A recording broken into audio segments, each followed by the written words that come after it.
Ya pemirsa, arus mudik mulai terasa dejutnya di berbagai titik strategis jelang puncak perjalanan Lebaran dan di jalur darat salah satunya di mana pemerintah menyiapkan skenario khusus dengan membuka jalur fungsional tol Solo Yogyakarta di Purwomartani, Kalasan, Sleman untuk mengurai kepadatan kendaraan yang diproyeksikan terus meningkat dalam beberapa hari ke depan. Dan saat ini pun kami telah bergabung dengan jurnalis NTV yang telah melaporkan langsung dari Purwomartani, Kalasan, Sleman.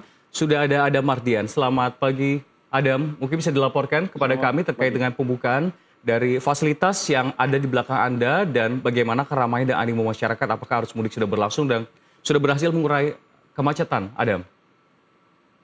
Baik, bisa dilaporkan dari jalur tol yang menghubungkan antara Yogyakarta dan Prambanan bahwa tadi pagi tepat pukul 6 tol Purwomartani ini akhirnya dibuka sebagai tol fungsional dan di mana memang tol ini semenjak tadi pagi dibuka masih difungsikan sebanyak 3 jalur dari 6 jalur yang tersedia. Dan karena memang secara umum memang tol ini belum dilengkapi banyak dengan fasilitas, tol ini hanya berfungsi atau dibuka sejak pukul 6 pagi hingga pukul 18.00.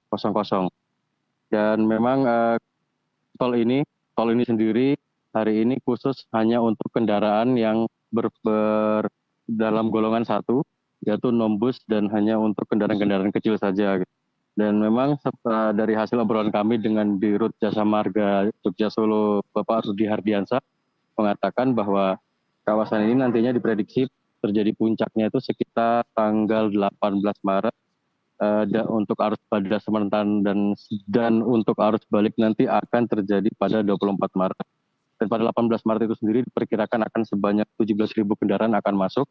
Lalu pada tanggal 24 nanti diperkirakan akan sebanyak 24.000 kendaraan. Gitu. Dan tol sepanjang 12 km memang ini memiliki keunggulan bahwa bagi Anda masyarakat yang akan menuju Prambanan ketika melalui tol ini, jarak tempuhnya lebih cepat 10 menit ketimbang tidak melalui tol ini. Karena jika tidak melalui tol ini, jarak Anda menuju Prambanan hanya berjarak 10 menit. Namun jika tidak melalui tol, jarak Anda dari Yogyakarta menuju Prambanan akan berjarak sebanyak 30 hingga 40 menit. Demikian.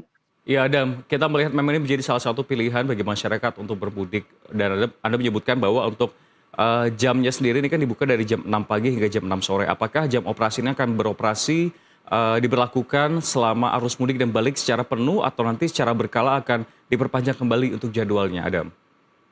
Nah, untuk jadwal sendiri memang sampai hari ini kita menerima informasi selama arus mudik ini akan selalu beroperasi. Cuma yang jam operasional saja yang memang tidak bisa sepanjang hari, tidak bisa sampai malam hari dikarenakan memang di sekitar tol ini belum dilengkapi dengan penerangan. Jadi jam operasional tol ini hanya dimulai dari pukul 6 pagi hingga pukul 18. Apakah ada data atau angka untuk hari ini? Di beberapa hari jelang Lebaran, di hari ini jumlah prediksi pemudik yang melintasi jalur tersebut, berapa angkanya, Adam? Hmm. Karena memang baru tadi pagi dibuka, jadi memang dari pihak Jasa Marga sendiri belum mengeluarkan angka yang pasti.